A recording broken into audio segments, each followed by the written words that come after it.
সুপ্রিয় শিক্ষার্থী বন্ধুরা, সবাইকে পবিত্র মাহে রমজানের শুভেচ্ছা জানাচ্ছি। আশা করছি তোমরা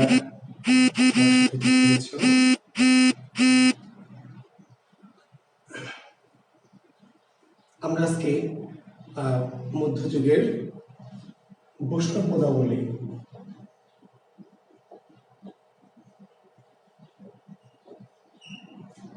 এই টপিকটি আলোচনা করব। ঠিক আছে, অর্থাৎ আমাদের মধ্যযুগের আমাদের আজকের সাহিত্যের যে টপিক সেটির নাম হচ্ছে বৈষ্ণব পদাবলী। ইব্রাহিম আদনান, আসসালামু আলাইকুম গুরু। ওয়ালাইকুম আসসালাম শিষ্য আদনান। আবু তালহা, তারপর রিয়াদ, আসসালামু আলাইকুম স্যার। ওয়ালাইকুম আসসালাম। সুফিয়া মনি, জাহিদ হাসান, হ্যাঁ, সবার পক্ষ থেকে আমি নিয়ে নিলাম ওয়ালাইকুম আসসালাম ওয়া রাহমাতুল্লাহি ওয়া বারাকাতুহু। শুভ নববর্ষ স্যার। হ্যাঁ, সত্যি আমাদের আজকের দুটো একই সাথে পবিত্র মাহে রমজান এবং নতুন বছর, বাংলা নতুন বঙ্গাব্দ। তোমাদেরকে পবিত্র মাহে রমজানের শুভেচ্ছা জানাচ্ছি এবং নতুন বছরের বাংলা নতুন বছরের শুভেচ্ছা জানাচ্ছি।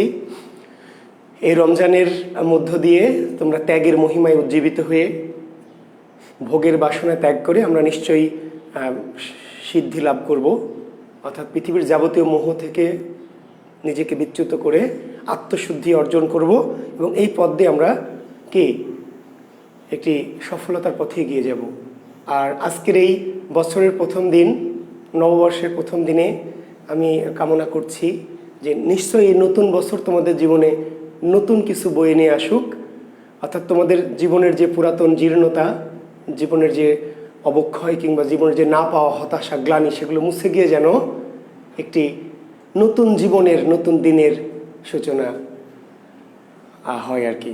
তো সেই প্রত্যাশা রেখে সেই শুভকামনা জানিয়ে আমরা আজকের আমাদের ক্লাস শুরু করছি। আমরা গতদিন আমরা শ্রীকৃষ্ণ কীর্তন পড়িয়েছিলাম, তাই না? শ্রীকৃষ্ণ কীর্তন পড়িয়েছিলাম। আজকে আমরা কি পড়ছি? বৈষ্ণব পদাবলী।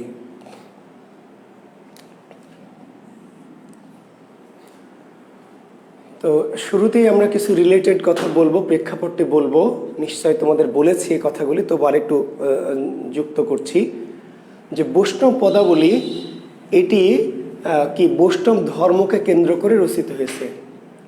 তাহলে বৈষ্ণব পদাবলী রচিত হয়েছে কোন বিষয়কে কেন্দ্র করে? বৈষ্ণব ধর্মকে কেন্দ্র করে, তাই না? মনে হচ্ছে তো? আর বৈষ্ণব ধর্মের বিষয় কি? রাধা কৃষ্ণের প্রেম লীলা, রাধা কৃষ্ণের প্রেম এবং লীলা। তাহলে বৈষ্ণব ধর্মের বিষয় রাধা কৃষ্ণের প্রেমলীলা, কাজেই বৈষ্ণব পদাবলীর বিষয় কি? সেটিও রাধা কৃষ্ণের প্রেম এবং লীলা। তো এই বৈষ্ণব পদাবলী মূলত বৈষ্ণব ধর্মকে কেন্দ্র করে রচিত হয়েছে। আর বৈষ্ণব ধর্মের জনককে শ্রী চৈতন্যদেব। শ্রী চৈতন্যদেব সম্পর্কে আমরা একটু জানতে চেষ্টা করব, কারণ বৈষ্ণব পদাবলী বোঝাতে হলে আমাদের শ্রী চৈতন্যদেব সম্পর্কে একটু আলোচনা করতে হবে। তো সেখানে আমরা একটু শুরুতে এটা আলোচনা করে আমরা বৈষ্ণব পদাবলীতে যাব, ঠিক আছে? কারণ আমি আবার বলছি, বৈষ্ণব ধর্মটাকে বুঝতে হলে বা বৈষ্ণব পদাবলীকে বুঝতে হলে একটু শ্রী চৈতন্যদেব এর একটু আলোচনাটা লাগবে। তা আমরা আবার বলছি যে এই কথাগুলি আমাদের নানানভাবে হয়তো যোগ বিভাগের সময় একটু একটু চলে এসেছে, তবু আমাকে একটু আলোচনাটাকে সুন্দর করার জন্য বলতে হচ্ছে। শ্রী চৈতন্যদেব, যার জন্ম হচ্ছে 1486 সালে নদিয়া বা নবদ্বীপ। শ্রী চৈতন্যদেবের জন্ম 1486 সালে কি 18 ফেব্রুয়ারি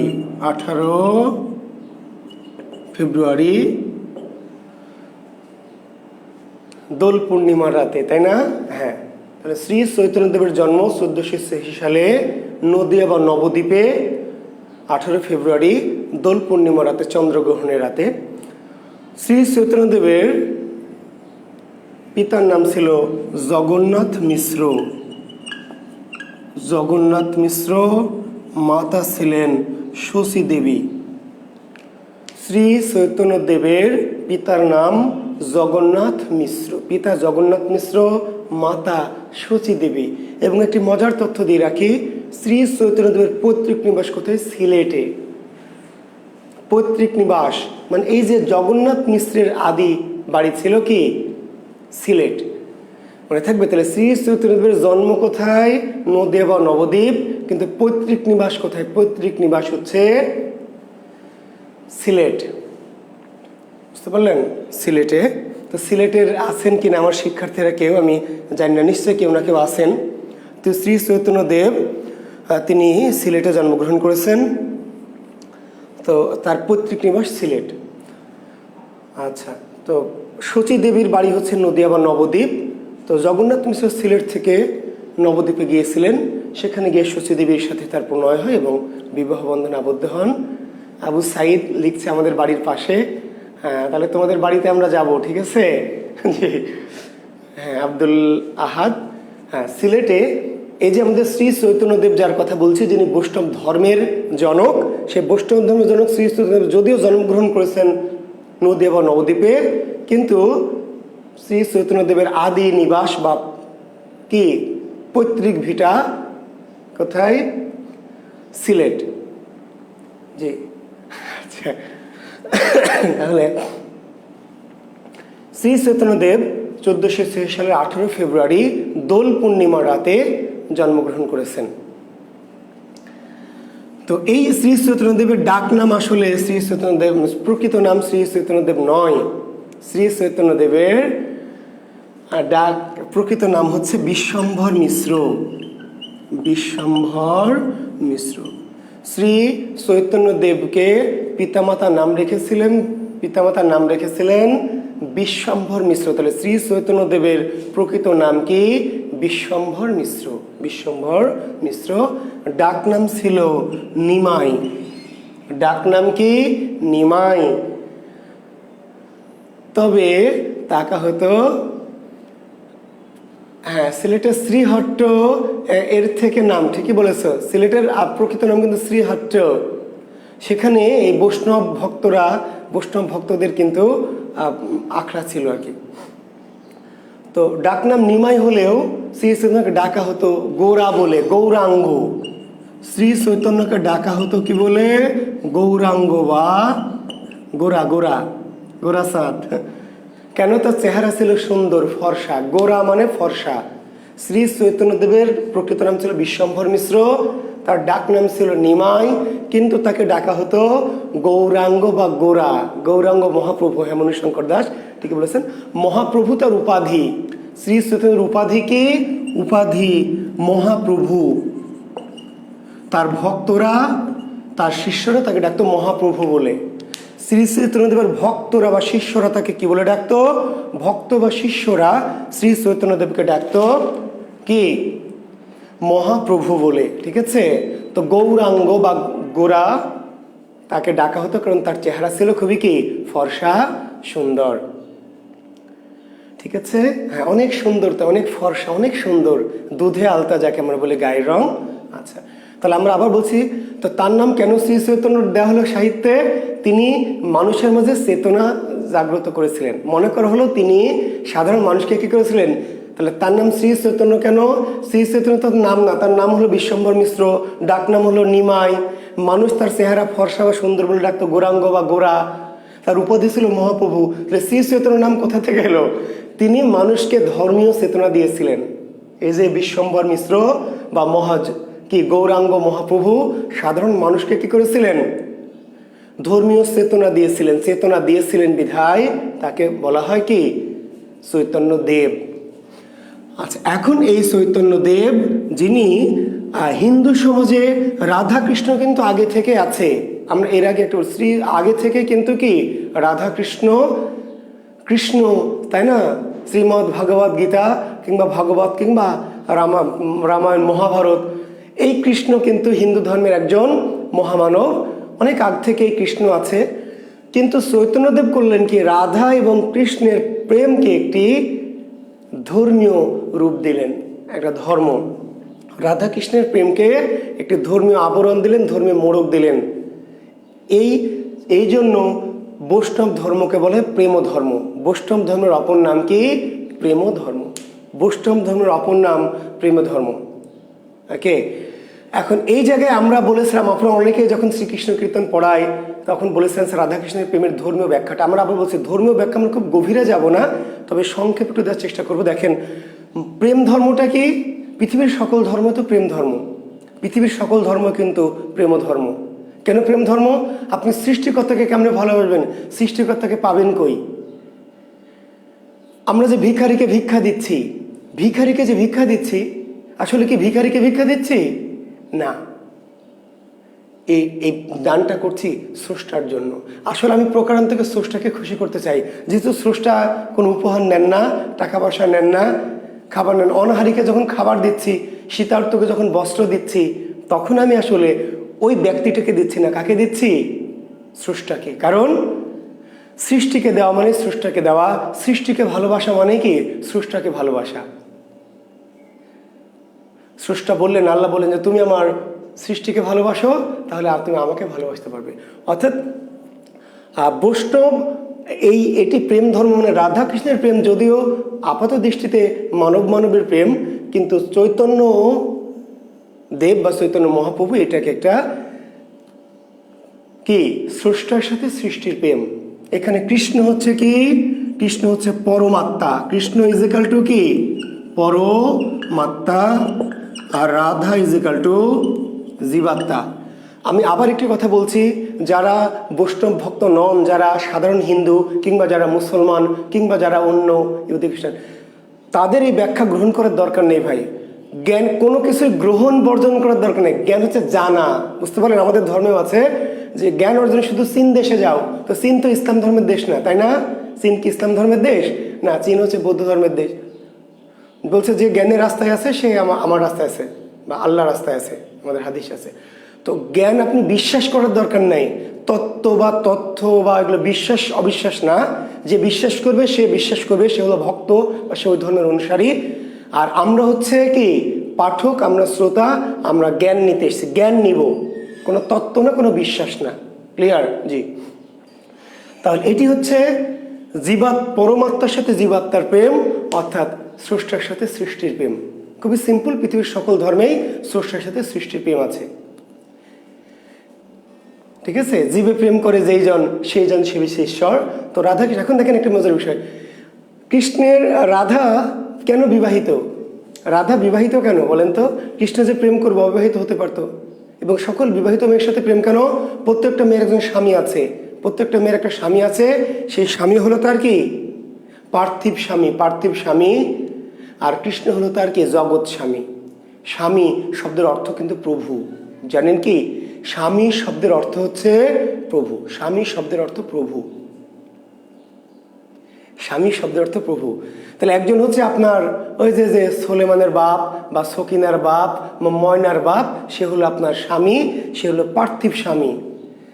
আর আপনার প্রকৃত স্বামী হচ্ছে ওই যে ঈশ্বর, প্রভু। তো রাধার স্বামী হচ্ছে আইহন, রাধার স্বামীকে আইহন, কিন্তু রাধার প্রকৃত স্বামী জগৎ স্বামীকে কৃষ্ণ। আরেকটু সিম্পল করে বোঝায় যে আমার মা আমার বাবাকে ভালোবাসে, আমার মা আমার বাবাকে ভালোবাসে, কারণ বাবা তার কি? স্বামী, প্রভু। স্বামী শব্দের অর্থ প্রভু। এখন আমার মাকে আমার বাবাও ডাকছে, আবার তার আরেক স্বামী আল্লাহ ডাকছে। আমার মাকে আমার বাবাও ডাকছে, সৃষ্টিকর্তা ডাকছে, দুজনের স্বামী। এখন আমার মা কোন দিকে যাবে?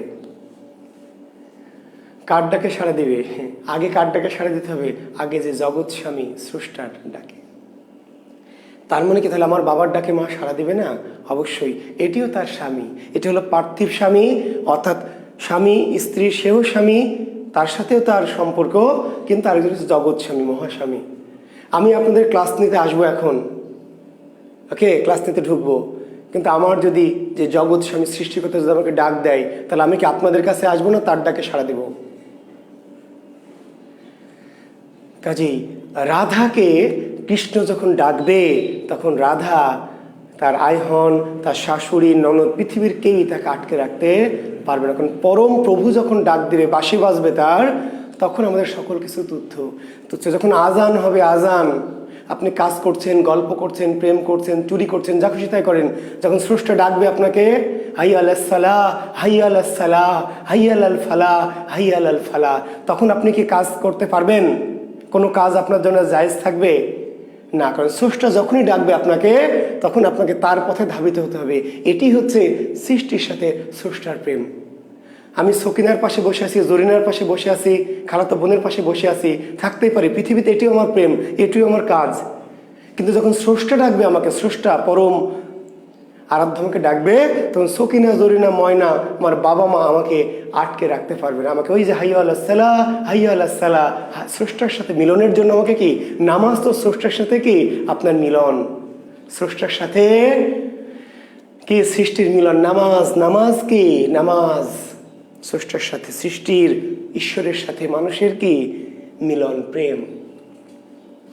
বুঝতে পেরেছেন তো? এটা হচ্ছে আধ্যাত্মিকতা। তো রাধা কৃষ্ণের মধ্য দিয়ে এই শ্রী চৈতন্য দেব, কৃষ্ণ হচ্ছে পরমাত্মা এবং রাধা হচ্ছে, এবং দেখেন অনেক ব্যাখ্যা, আমি ধর্মীয় ব্যাখ্যা এতই জানি যে যদি আমি দিনের 10-12 ঘন্টা শুধু ধর্মীয় ব্যাখ্যাই দিই, তবু আপনাদের মন ভরবে না আর কি, এত ব্যাখ্যা। কিন্তু আমি বলছি, যেহেতু আমাদের এটি সাহিত্যের কোর্স, জবের কোর্স, আমরা অত বেশি গভীর ব্যাখ্যা যাব না, তবু 2-1টি কথা বলতে হবে যারা অনেকেই একটু বেশি আগ্রহী পাঠক আছেন। দেখেন, যেটি বলছিলাম যে রাধাকৃষ্ণ, কৃষ্ণের প্রেমটা কি, প্রেম হচ্ছে কি, প্রেম হচ্ছে একটা আকর্ষণ, একটা টান, একটা অনুভব। বাবা মা সন্তানকে ভালোবাসে না বাসে না বলেন তো? শিক্ষার্থী বন্ধুরা বলেন, বাবা মা সন্তানকে ভালোবাসে না বাসে না? বাবা মা প্রত্যেক সন্তানকে তো জীবন দিয়েও ভালোবাসে। বাবা মা ভাই বোন বাসে তো। একটি মেয়েকে তার বাবা কি না ভালোবাসে, কত না প্রচণ্ড ভালোবাসে। নিজে না খেয়ে তাকে খেতে দেয়, তাই না? নিজে পোশাক না কিনে মেয়েটাকে সুন্দর পোশাক কিনে দেয়, তাই না? মেয়ের জন্য একটা ভালো আসবাব কিনে দেয়। এই মেয়েটি বাবা মা তাকে এত ভালোবাসে, জীবনের চেয়ে ভালোবাসে। কিন্তু যখন ওই যে পাশের বাড়ির সোলাইমান কিংবা পাশের গায়ের সোলাইমান তাকে ডাক দেয়, তখন এই মেয়েটি বাবা মার ভালোবাসাকে মেয়েটিকে আটকে রাখতে পারে? কেন পারে না বলেন তো?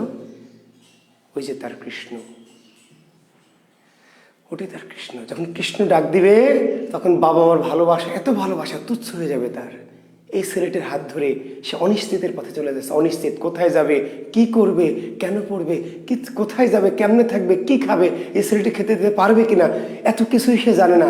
বাবা মা এত সুন্দর সোনা খাও, ময়না খাও, জান খাও, হ্যাঁ, তার এত কিছু খাওয়াচ্ছে, আদর করছে, ভালোবাসছে। বাবা মার ভালোবাসায় কি কোনো ঘাটতি আছে, কোনো কমতি আছে বলেন? কোনো ল্যাকিংস আছে? তাহলে কেন ওই মেয়েটি এত আদর ভালোবাসা পেয়েও ওই যে একজন কি অজানা অচেনা ছেলে ডাকা মাত্রই তাকে ভালো লেগে গেলো, তার হাতে বাবা মাকে তুচ্ছ করে, যে গোটা পৃথিবী একদিকে, তুমি একদিকে যান, আমি শুধু তোমার দিকে যাব। এটি প্রেম, ছোট প্রেম। এই এই এই কৃষ্ণ, এটি হচ্ছে তার কৃষ্ণ, এটি তার কি কৃষ্ণ। বাবা মারটাও ভালোবাসা। এই তো বেকার যুবক, তুই তো ভালোবাসায় বুঝিস না রে গাধা। বাবা মার ভালোবাসা, একটা ছোট ভালোবাসা। আর কৃষ্ণের ভালোবাসাটা পরম ভালোবাসা, পরম। কাজেই বাবা মা যতই ভালোবাসুক, যতই জীবন দিক, যত স্নেহ ভালোবাসা যতই ঢেলে দিক না কেন, ওই যে যখনই তাকে ডাকবে, স্রষ্টা যখন ডাকবে বা তার কৃষ্ণ যখন ডাকবে, তখন এই সমস্ত ভালোবাসা তাকে আটকে রাখতে পারবে না। আমাকে যখন আমার স্রষ্টা ডাকবে, সৃষ্টিকর্তা যখন ডাক দিবে আমাকে, তখন আপনাদের ভালোবাসা, আমার স্ত্রীর ভালোবাসা, সন্তানের ভালোবাসা আমাকে কি আটকে রাখতে পারবে? আচ্ছা, কৃষ্ণের বাঁশি সিম্বল। এখন এই যে আমরা বলছি বাঁশি বাজে, আসলে বাঁশি বাজে না, বাঁশি কাঁদে।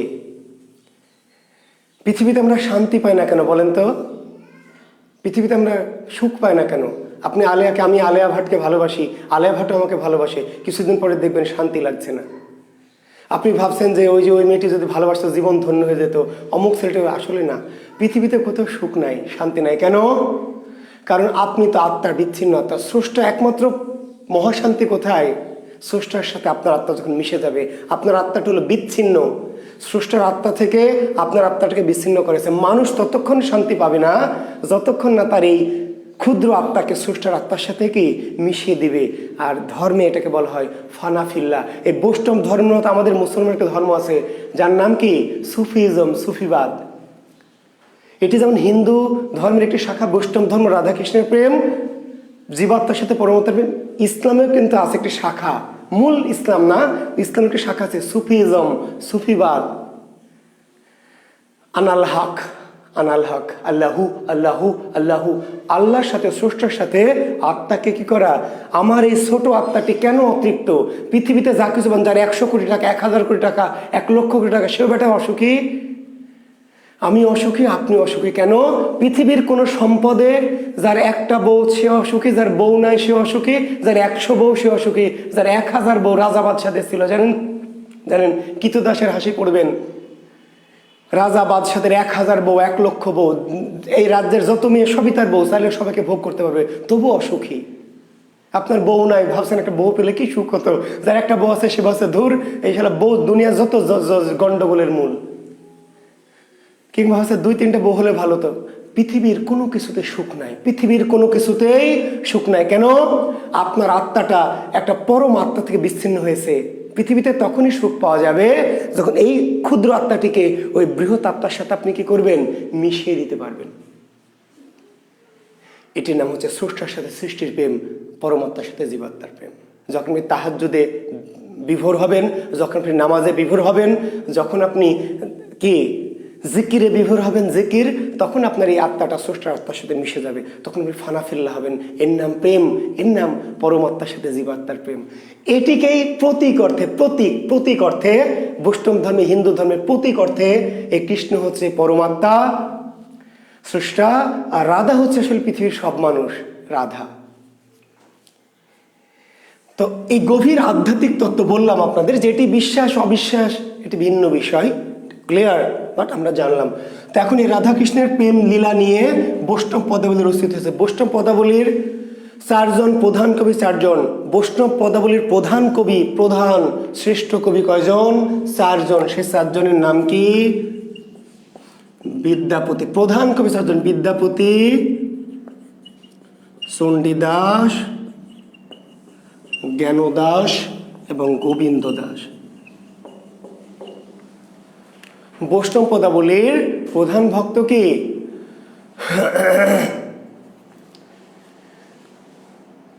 কামনা। আপনি ভাবছেন কেন ভাই? হান্নান হোসেন, লিখন হোসেন, লিখন হোসেন, আপনি কি আমি জানি, আপনি কামনা ভাবছেন কেন? আপনি সবকিছু ছেড়ে যে স্রষ্টার কাছে গেলেন, এটা আপনার আকর্ষণ না? রাধা সবকিছু ছেড়ে কৃষ্ণের কাছে, সেটা হলো আকর্ষণ। কামনা নাই পৃথিবীতে, কোনো কিছুতে কামনা নাই। কামনা বলে কিছু না, কামনাতে কোনো সুখ নাই। যা কিছু ভাবছেন এটি কামনা না, এটি স্রষ্টার একটা লীলা। তো আমি সেই ব্যাখ্যা যেতে চাচ্ছি না লিখন হোসেন। আপনি যদি আমাকে ওই ব্যাখ্যা টেনে নিয়ে যান তাহলে মুশকিল। আরও অনেক গভীর ব্যাখ্যা আছে। কামনা নাই ভাই। জি দেখেন লিখন হোসেন, আমি বললাম যে আমাকে বেশি প্রশ্ন করলে আমি কিন্তু একেবারে অন্যদিকে ঢুকে যাব ধর্মীয় ব্যাখ্যা, তখন আপনি বিপদে পড়বেন। আচ্ছা দেখেন, কৃষ্ণ রাধার গোসল করা দেখে। যেহেতু আপনি প্রশ্নটা করলেন, আমাকে না বললে ভাববেন যে স্যার কৃষ্ণ রাধার গোসল করা দেখে না? পুকুর, নদীর পাড়ে দাঁড়িয়ে, সুবিধা হলে গাছে উঠে রাধার গোসল করা দেখে। আপনি তো বলবেন নাউজুবিল্লাহ, আস্তাগফিরুল্লাহ, শয়তান, বেয়াদ্দব কোথায় বলবেন? আপনি ভাববেন এবার একটা বেয়াদ্দব কেমন করে কি ভগবান হবে, রাধার গোসল করা দেখছে। ওকে, আসলে আপনি বোঝেন না ধর্ম কি। আচ্ছা আমি আসলে ইসলামের সাথে এটাকে মিলাবেন না ভাই, ধর্মের সাথে ধর্মে মিলালে ঝামেলা। আচ্ছা আমি আপনি সহজ প্রশ্ন করি। আপনি যখন গোসল করেন, একটা মেয়ে যখন গোসল করে, তখন সৃষ্টিকর্তা তাকে দেখে না? দেখে না। দেখতে পায় না? পায় না। আমি আবার বলছি ডোন্ট টেক ইট আদারওয়াইজ, অন্যভাবে নেবেন না। ধর্মের সাথে যদি মেলান নিজের ধর্মকে, তাহলে ঝামেলা হয়ে যাবে। একটা মেয়ে যখন গোসল করে, স্বল্প কাপড় চোপড় পরে যখন জামা কাপড় চেঞ্জ করে, আপনি তো দেখেন না, দরজার ভিতরে থাকে সে গোসলখানায়। স্রষ্টা দেখে না? দেখে না। তাহলে এর জন্য কি আপনি লজ্জিত হন, শরম পান? এই জন্য স্রষ্টাকে অপরাধী হবে? স্রষ্টা যে বলে যে তুমি যা করো বান্দা, তুমি যা করো আমি তাই দেখি, তো যা করে তাই যদি দেখে তা আমার তো উলঙ্গ অবস্থা স্রষ্টা দেখে। আমি যে গোসল করি, জামা পড়েছেন, স্রষ্টা দেখে না? তাহলে এটাকে স্রষ্টার অপরাধ? তাহলে স্রষ্টা বলতো বান্দা তুই যা করো আমি তা দেখি না, ভালো ভালো জিনিসগুলো দেখি আর আজে বাজে জিনিসগুলো দেখি না। স্রষ্টা বলছে আমি সব কিছুই দেখি। আসলে এটা একটা লীলা। স্রষ্টার কাছে মানুষ তো বাচ্চা। আমার ছোট বাচ্চাটা যে গোসল করে, আমার ছোট বাচ্চা যে গোসল করে, আমার ছোট্ট মেয়েটা গোসল করে জামা কাপড় ছাড়া, আমি তার গোসলটা দেখি না, উপভোগ করি না, সেটাকে আমার পাপ হবে, অপরাধ হবে? সৃষ্টির কাছে, স্রষ্টার কাছে সৃষ্টি তো এরকম ছোট বাচ্চা। বুঝতে পারলেন? লীলা, লীলা বুঝতে হলে ভাই যারা লীলা নিয়ে সন্দেহ থাকবেন, কামটাম মিলায় ফেলবেন, তারা আমাকে আলাদা করে বলেছি অনেক কথা আছে একেবারে সরাসরি ওপেন। আমি তো ধর্মের ক্লাস না, আমি তো আধ্যাত্মিক নেতা না, আপনার ধর্মীয় গুরু না যে আপনাকে ধর্ম ব্যাখ্যা দিব, ওকে? আর যারা ধর্মীয় ব্যাখ্যা আলাদা করে জানতে চান, আলাদা করে আমার ফেসবুক গ্রুপে, আমার মেসেঞ্জার আলাদা নক করবেন, আলাদা ফোন করবেন, আপনাকে আমি পুরো ব্যাখ্যা বুঝাই দিব। বুঝতে পারলেন? আমি এত ধর্মীয় ব্যাখ্যা জানি, বুঝতে পারলেন? মুসলিম, হিন্দু, খ্রিস্টান, বৌদ্ধ, জৈন, ইহুদি, শিখ সকল ধর্মের ব্যাখ্যা আমার কাছে আছে। বা সকল ধর্মের ব্যাখ্যা কি এই ক্লাসে আমি তো ধর্মীয় পুরোহিত হিসাবে আসি না, বুঝতে পারলেন? পাদ্রী হিসাবেও না, ইমাম হিসাবেও না। ধর্মীয় ব্যাখ্যা আলাদা করে জিজ্ঞেস করবেন, জানাব। আমি শুধু যেহেতু আমার পড়ার মধ্যে বৈষ্ণব পদাবলী বা বৈষ্ণব ধর্মটা আছে, এই জন্য এটুকু ব্যাখ্যা করছি। জি, স্রষ্টা আমাদের সকল অবস্থায় দেখেন, এটি তার জন্য অপরাধ না, এটি তার লীলা, এটি তার আনন্দ। আমার ছোট্ট বাচ্চা মেয়েটি কি, ছোট্ট বাচ্চা মেয়েটি 1 মাস, 2 মাসের, 5 মাসের ওকে গোসল করাচ্ছে নানি বা দাদি বা আমার মিসেস, আমি বাচ্চাটাকে দেখছি, এটা অপরাধ না, পাপ নয়। সৃষ্টির কাছে, স্রষ্টার কাছে পৃথিবীর সকল মানুষই কি এরকম বাচ্চা। জি, কাজেই বাচ্চার গোসল করা যদি বাবা দেখে তাহলে তার অপরাধ হবে না। জি, পজিটিভ ভাবতে হবে, দৃষ্টিভঙ্গিটা পজিটিভ। দৃষ্টিভঙ্গি পাল্টান, আপনার জীবন পাল্টে যাবে। কেন বলা হয়? আপনি দৃষ্টিভঙ্গি বোঝেন না। পৃথিবীকে পজিটিভ ভাবেন, পৃথিবীর সব কিছুকে পজিটিভ, ইতিবাচক ভাবেন। ইতিবাচক ভাবলে পৃথিবীটা ইতিবাচক হবে। জি, থ্যাংক ইউ। তো বৈষ্ণব পদাবলীর জনক, এর নাম বিদ্যাপতি। লেখেন। জি, থ্যাংক ইউ। আর কোনো কোশ্চেন করবে না, ডোন্ট কি create any question. Thank you. বৈষ্ণব পদাবলীর জনকের নাম লেখেন বিদ্যাপতি। বৈষ্ণব পদাবলীর জনককে বিদ্যাপতি। বৈষ্ণব পদাবলীর আদি কবির নাম কি? বিদ্যাপতি। বিদ্যাপতি কোথাকার কবি? বিদ্যাপতি মিথিলার কবি। মিথিলার। কোন ভাষার কবি? মৈথিলি ভাষার কবি। তিনি ছিলেন শিব সিংহ নামক একজন রাজার সভাকবি। জি, প্লিজ। আমার পার্সোনাল গ্রুপটি তো আমি এই জন্যই খুলেছি। আমার পার্সোনাল গ্রুপ কেন খুলেছি জানেন? আপনাদের যাদের অনেক বেশি কোশ্চেন, তারা আমার পার্সোনাল গ্রুপটিতে কি করবেন? কোশ্চেন করবেন, আমি সলিউশন দেওয়ার চেষ্টা করব। জি, ধন্যবাদ। তাহলে এই বিদ্যাপতি আসলে বাঙালি কবি নন। বিদ্যাপতি কিসের কবি? মিথিলার কবি। মিথিলা। কোন ভাষার কবি? মৈথিলি ভাষার কবি। তিনি ছিলেন সভাকবি, রাজকবি। কার সভাকবি? মিথিলার রাজা শিবসিংহ। বিদ্যাপতি কার সভাকবি?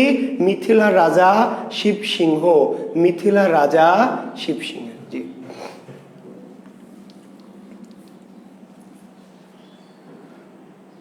প্রশ্ন হবে বিদ্যাপতির সম্পর্কে। তাহলে কোন পদাবলীর জনককে বা বৈষ্ণব পদাবলীর জনককে?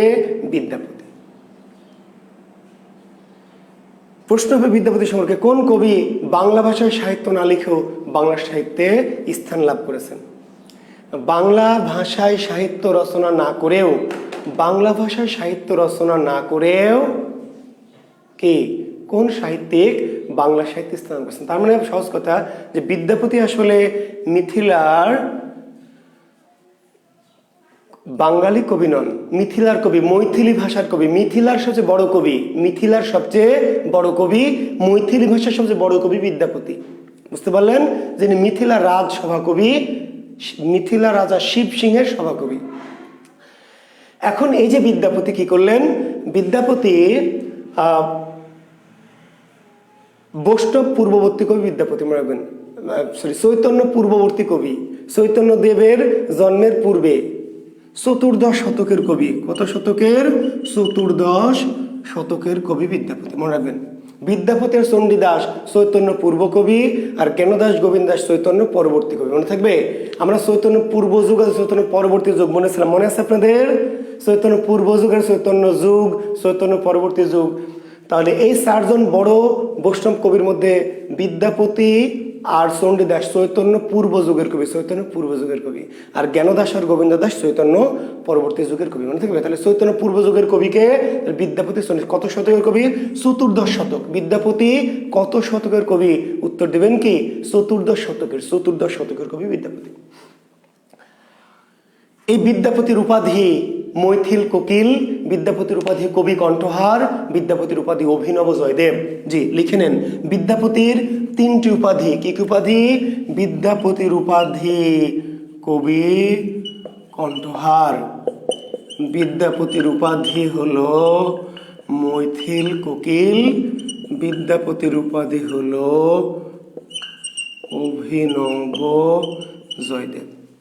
তাহলে বিদ্যাপতির উপাধি কোনটি বা কোনটি নয়? বিদ্যাপতির উপাধি কোনটি বা কোনটি নয়?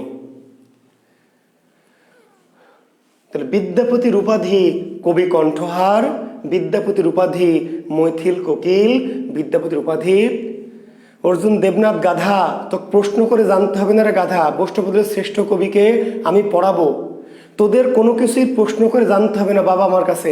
আমি জানি ছাত্রকে কি জানাইতে হবে, শিক্ষার্থীকে কি কি জানাইতে হবে, কি কি কি জানাইতে হবে সবই আমি জানি। কাজে কোনো কিছু আমাকে প্রশ্ন করে জানতে হবে না বাবা, একটু ধৈর্য ধর, সবুর কর। যা যা জানা লাগবে তোর সব আমি এমনিতেই বলবো, তুই জিজ্ঞেস করে আমাকে জানবি। আমি এত অগামগা টিচার না, তুই খালি শুনবি। বুঝা গেছে? শোনা কাম, সব বলার দায়িত্ব আমার। কোনো কিছু আমাকে জিজ্ঞেস করে জানতে হবে না। জি, তাহলে বিদ্যাপতির উপাধি কি? বিদ্যাপতির উপাধি কবি কণ্ঠহার, বিদ্যাপতির উপাধি মৈথিল কোকিল, বিদ্যাপতির উপাধি অভিনব জয়দেব। তাহলে প্রশ্ন হবে নিচের কোনটি বিদ্যাপতির উপাধি নয়? নিজের কোনটি বিদ্যাপতির উপাধি নয়? তাহলে এই তিনটা বাদ দিয়ে যেটা থাকবে সেটা উপাধি নয়। জি, তো এই বিদ্যাপতি আসলে বাঙালি কবি না মিথিলার কবি, মৈথিলি কবি। তো বিদ্যাপতি রাধাকৃষ্ণের এই কাহিনী নিয়ে সাহিত্য লিখবেন, রাধাকৃষ্ণের প্রেম নিয়ে তিনি সাহিত্য লিখবেন। তো রাধাকৃষ্ণের বেশিরভাগ ভক্ত হলো বাংলার মানুষ, বাংলা অঞ্চল। বাংলা মানে কিন্তু শুধু বাংলাদেশ না, দেখেন আমরা যে যুগের কথা বলছি, বাংলা মানে কিন্তু কলকাতা কেন্দ্রিক বাংলা এবং আমাদের এই বাংলা অঞ্চল সহ। মানে বাংলা অঞ্চল বলতে কিন্তু শুধু এইটুকু না, কি পশ্চিমবঙ্গ এবং এই বাংলা, পূর্ব বাংলা পশ্চিম বাংলা দুটো মিলে কিন্তু বাংলা অঞ্চল। তো বিদ্যাপতি রাধাকৃষ্ণের প্রেম নিয়ে কবিতা লিখবেন, কিন্তু রাধাকৃষ্ণের বেশিরভাগ ভক্ত কোথার মানুষ? বাংলা অঞ্চলের মানুষ। তো তিনি চিন্তা করলেন আমি যদি রাধাকৃষ্ণের প্রেম লিখি তাহলে কি হবে? তাহলে তাহলে বাংলা অঞ্চলের মানুষ তো আমার লেখা পড়তে পারবে না। কেন পড়তে পারবে না? কারণ তো তারা তো বাংলা বোঝে না। তিনি মৈথিলি ভাষায় লেখেন। রাধাকৃষ্ণের প্রেম নিয়ে লিখতে হলে কি করতে হবে? এই ছেলেরা, নামাজ পড়লে শান্তি পাওয়া যায় কি যায় না? যে হিন্দু সে কি শান্তি পাবে? যে খ্রিস্টান সে কি শান্তি পাবে? তুমি শান্তি পাবা, তোমার শান্তি। এটা নিয়ে বিতর্কের কি আছে? খবরদার, কোনো বিতর্ক, আমি এখানে ধর্ম পড়াতে আসি নাই, কোনো বিতর্ক সৃষ্টি করবা না। তোমার শান্তি তোমার, মণিশঙ্করের শান্তি মণিশঙ্করের, অনন্যার শান্তি অনন্যার, আমার শান্তি আমার। তোমার শান্তি আমার শান্তি হবে তোমাকে কে বলেছে? বোঝা গেছে? কাজে কোনো বিষয় নিয়ে অযথাই গ্রুপের মধ্যে এমন কিছু করবা না যেটা গ্রুপের মধ্যে অযথাই ঝামেলা ক্রিয়েট করে। কোনো তোমার শান্তি তোমার, অবশ্যই নামাজের শান্তি আমার কাছে। হিন্দুর কাছে কেমনে হবে শান্তি? তার কাছে শান্তি হবে কেন বাবা? তার কাছে পূজা করলে শান্তি। তোমার মা তোমার কাছে শ্রেষ্ঠ, আমার কাছে কি তোমার মা শ্রেষ্ঠ? এত সহজ জিনিস বোঝো না কেন? আমার মা আমার কাছে, আমার মা পাগলি হোক, ছাগলি হোক, ছেঁড়া শাড়ি পরুক, বোকা হোক, অশিক্ষিত হোক, আমার মা আমার কাছে পৃথিবীর সবচেয়ে সেরা। তোমার মা কি আমার কাছে সেরা? আবার তোমার কাছে কি আমার মা সেরা? আমার মা MA পাস, জব করে ব্যাংকে, আর তোমার মা কিচ্ছু করে না, সাধারণ মহিলা, গ্রাম্য পাগলি। তাহলে এই দুই মেয়ের মধ্যে তোমার কাছে সেরা মা কোনটা? আমার মা। যেন জুয়েল কিবরিয়ার মা আমার সেরা ভাল লাগে? কখনোই হবে না। গদ্ধব, এটুকু জ্ঞান নাই, কেমনে সাহিত্য পড়বি? আমার মা আমার কাছে পৃথিবীর সবচেয়ে শ্রেষ্ঠ মা। কেন? আমার মা কিন্তু অশিক্ষিত, আমার মা পাগল, আমার মা গাধা, আমার মা লেখাপড়া জানে না, তবু আমার মা পৃথিবীতে আমার কাছে শ্রেষ্ঠ। আমার মায়ের কাছে গেলে আমার শান্তি হয়। তোমার মায়ের কাছে গেলে কি আমার শান্তি হবে? শান্তি বুঝিস না গাধা। যার যার শান্তি বাবা তার তার। বুঝতে পারলা? আমার পাশের জনের মা যত স্মার্ট হোক, যত সুন্দরী হোক, যত শিক্ষিত হোক, তবু ওই মা আমার কাছে একদম ভালো লাগবে না। আমার মা যত অশিক্ষিত, তবু আমার মা যত পাগলি, তবু আমার কাছে ভালো। কাজেই কার কি শান্তি এটা নিয়ে অযথা বিতর্ক কেন সৃষ্টি করেন? সাহিত্যের ক্লাসে আমি একটি কথা বলেছি, কোনোভাবেই সাহিত্য কোনো সিরিয়াস নেবেন না। সাহিত্যের কোনো আলোচনাকে কোনো সিরিয়াস নেবেন না। ভাই, আপনি এখানে জানতে এসছেন, বিশ্বাস করতেন না তো কেন বোঝেন না? এই যে যারা কমেন্ট করছেন নানানভাবে, এরা কিন্তু খুবই মূর্খ, আমার ক্লাস করার অনুপযোগী। যারা অযথা এই বিষয়গুলো নিয়ে পেশাপেশি করেন, কমেন্টস করেন অযথা আজে, বুঝতে হবে এরা আমার ক্লাস করা একদম অনুপযোগী। কারণ আমি একটি কথা বলেছি যে আমার ক্লাসকে ক্লাস ভেবে নেবেন, ধর্ম ভেবে না। জি, ক্লাসকে ক্লাস ভাবে নেবেন, ধর্ম ভেবে নেবেন না ভাই। তার কেমনি হবে বলেন? আপনি এমএ পাস করেও যদি ধর্ম বোঝেন না, তাহলে তো মুশকিল। জি, আপনার ধর্ম তো আমাকে শান্তি দিবে না। ওই যে বৈষ্ণব ধর্ম মণিশঙ্করের, ওই ধর্মকে আমাকে শান্তি দিবে?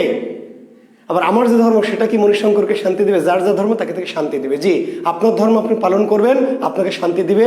অন্যের ধর্ম অন্যকে পালন করতে দেবেন, সেটা তার শান্তি দিবে। জি, আমার মা আমার কাছে শ্রেষ্ঠ, এটা আমি বলবো, এটা আমি বারবার বলবো, কিন্তু অন্যের মাঝে অসেরা এটা বলার অধিকার আমার নাই, এটা মনে রাখবেন। আমার মা শ্রেষ্ঠ, এটা আমি 100 বার বলবো। আমার দেশ পৃথিবীর সবচেয়ে শ্রেষ্ঠ দেশ, এটা আমি 100 বার বলবো। কিন্তু অন্যর দেশ খারাপ, অন্যের মা খারাপ, এটি বলার অধিকার আপনাকে কে দিয়েছে? কেউ দেয়নি, আপনি নিজে নিজে নিয়ে নিয়েছেন। এদেরকে বলা হয় গোড়া, মৌলবাদ। বুঝতে পারলে? এটা অন্যভাবে নেবেন না। Don't take it otherwise. আমি আবার বলছি, আমার মা পৃথিবীর শ্রেষ্ঠ, আমার মা পৃথিবীর সবচেয়ে সেরা মা, এটা আমি বলবো, 100 বার বলবো, এটি বলা আমার রাইট। আমি মাইক নিয়ে বলবো, সিলেবল, আমার মা পৃথিবীতে শ্রেষ্ঠ, আমার ধর্ম পৃথিবীতে শ্রেষ্ঠ, কিন্তু অন্যের ধর্ম খারাপ, এটি বলার অধিকার আপনার নাই। জি, যদি ধর্ম বোঝেন তাহলে আমার কথা বুঝবেন, আর যদি ধর্ম না বোঝেন তাহলে আমার কথা বোঝার ক্ষমতা আপনার নাই। তাহলে বুঝতে হবে আপনি ধর্ম বোঝেন না, আপনি আসলেই মূর্খ। জি,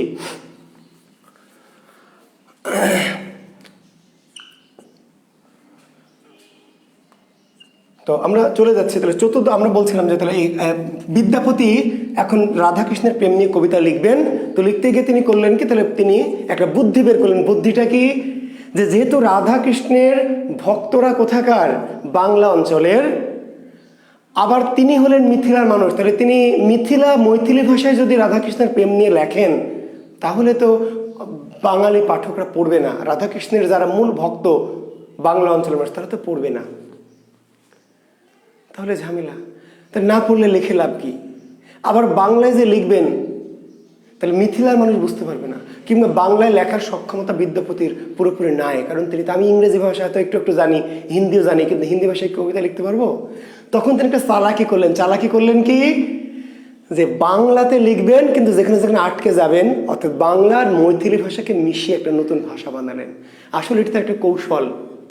তিনি কি করলেন, বৈষ্ণব পদাবলী লেখার জন্য বাংলার সাথে মৈথিলি ভাষাকে জোড়া লাগালেন। যেখানে যেখানে বাংলা পারেন বাংলা, যেখানে বাংলা তার বুঝতে সমস্যা সেখানে মৈথিলি, এইভাবে যুক্ত করে দিলেন। বুঝতে পারলেন? একজন অনুবাদ ধরেছে যে লোকটি গেল তো গেল, এমনভাবে গেল আর ফিরে এলেন। ইংরেজিতে বলতো the man went to went, এমনভাবে ওয়েন্ট আর ডিড নট কাম ব্যাক। তো কেন? তো ওই যে বাংলা তো বোঝে না। ব্যাংকটি মক মক করছে, এর অনুবাদ কি? তো অনুবাদ the frog is mock mocking, the frog is কি? মক মকিং, মানে মক মক করে ইংরেজিতে আমি জানি না, তাহলে কি করবো? ব্যাংকটি মক মক করছে, the frog is mock mocking. বুঝতে পারলেন? জি, তার মানে এখানে ঘটনাটা হচ্ছে তিনি করলেন কি, বাংলা অঞ্চলের মানুষ যেহেতু রাধাকৃষ্ণের ভক্ত, কাজে তিনি রাধাকৃষ্ণের ভক্তদের নিয়ে কবিতা লিখবেন। তো বাংলায় না লিখলে তো তারা বুঝবে না। তো বাংলায় যে লিখবেন, বাংলা ভাষা তো তার পুরোপুরি জানা নাই, সব তিনি জানেন না। তো বাংলার সাথে মৈথিলাকে যুক্ত করলেন, বাংলাও লিখলেন, আর যেখানে যেখানে তিনি বাংলা বোঝেন না বা বাংলার শব্দ তারা জানা নাই শব্দভাণ্ডার, সেখানে তিনি মৈথিলি ভাষাকে মিশিয়ে দিয়ে জোড়া লাগে একটা নতুন সংকর ভাষা সৃষ্টি করলেন। একে বলা হয় কৃত্রিম কবি ভাষা, যার নাম হলো ব্রজবুলি। খুবই গুরুত্বপূর্ণ প্রশ্ন রিটেন এবং পিলির জন্য, অত্যন্ত গুরুত্বপূর্ণ প্রশ্ন রিটেন এবং পিলির জন্য, যে ব্রজবুলি কি? ব্রজবুলি একটি কি? ব্রজবুলি একটি কৃত্রিম কবি ভাষা। ব্রজবুলি একটি কৃত্রিম কবি ভাষা।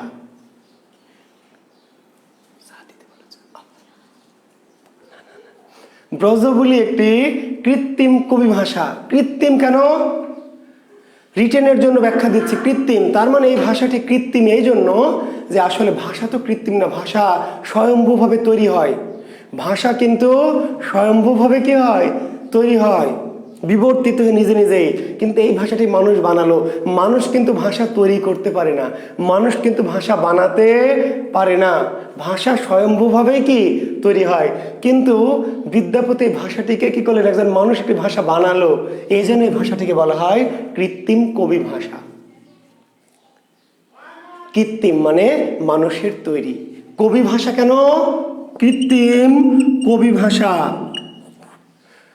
কবিতা লেখার ভাষা। পৃথিবীতে একটি ভাষা, আমি জানি না আর কোনো আছে কিনা, আমার জানা মতো পৃথিবীতে একটি ভাষা যারা জন্ম হয়েছে কবিতা লেখার জন্য। ভাষা সৃষ্টি হয়েছে কি কবিতা লেখার জন্য? না শিক্ষার্থী বন্ধুরা, ভাষা সৃষ্টি হয়েছে মানুষের মনের ভাব প্রকাশের জন্য। ভাষার সৃষ্টি কিসের জন্য? মানুষের মনের ভাব। গান কবিতা লেখার জন্য ভাষা সৃষ্টি হয় না। পরবর্তীতে আমরা মনের ভাব প্রকাশ করেছি ছন্দে ছন্দে, গানে গানে, সুরে সুরে, সেভাবে সাহিত্য সৃষ্টি হয়েছে। কিন্তু ভাষার জন্ম হয়েছে মনের ভাব প্রকাশের জন্য। কিন্তু পৃথিবীতে একটি ভাষার জন্ম হয়েছে কবিতা লেখার জন্য। পৃথিবীতে একটি মাত্র ভাষা যার সৃষ্টি করা হয়েছে কেন? কবিতা লেখার জন্য।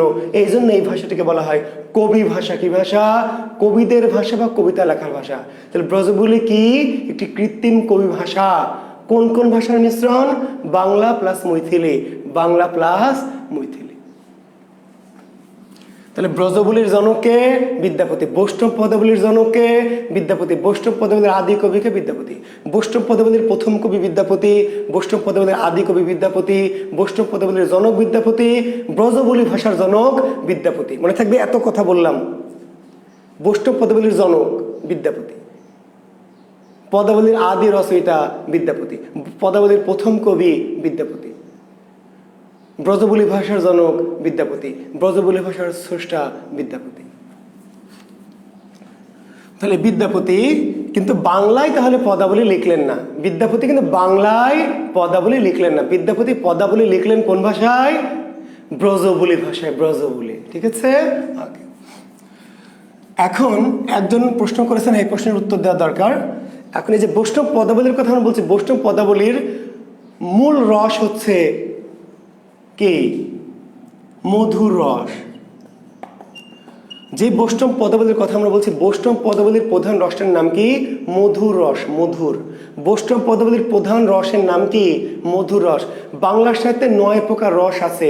আপনারা আমাদের যাদের শিডিউল পেয়েছেন, আমাদের গ্রুপে আছে শিডিউলে দেখবেন আমাদের একটা টপিকের নাম আছে রূপরস, আছে রস, রূপ রস, ছন্দ অলঙ্কার। আমরা আলোচনা করব রস নিয়ে, ডিটেলস আলোচনা করব। রোজার মাসটা পার হয়ে যাক, তাই না রে ভাই? রোজার মাসে সব রস মাস, এমনিতেই রাধাকৃষ্ণ পড়াচ্ছি। তারপর আবার অনেকেই হুজুর মুজুর টাইপে যারা আছেন তা বলবেন যে বেয়াদ্দব স্যার, হ্যাঁ রোজা থেকে এসে কি আজে বাজে কথা বলে। তো যাই বলেন, আমাকে তো পড়ানো লাগবে রে ভাই, টাকা নিয়েছি পড়ানোর জন্য। যদি না পড়ায় ফাঁকি দেই তাহলে আমার কি হবে? এই টাকাটা আমার ভালো হবে না, হারাম হয়ে যাবে, তাই না? আমি পড়াইতে হবে। জি। তো বৈষ্ণব সাহিত্যে আমরা মূল রস বাংলা সাহিত্যে 9 প্রকার, সেটা নিয়ে আমরা পরে কথাবার্তা বলবো। কিন্তু বৈষ্ণব পদাবলীর রস হচ্ছে 5টি। বৈষ্ণব পদাবলীর বা পদাবলীর সাহিত্যের রস কয়টি? 5টি। পদাবলীর সাহিত্যের রস হচ্ছে কি? 5টি।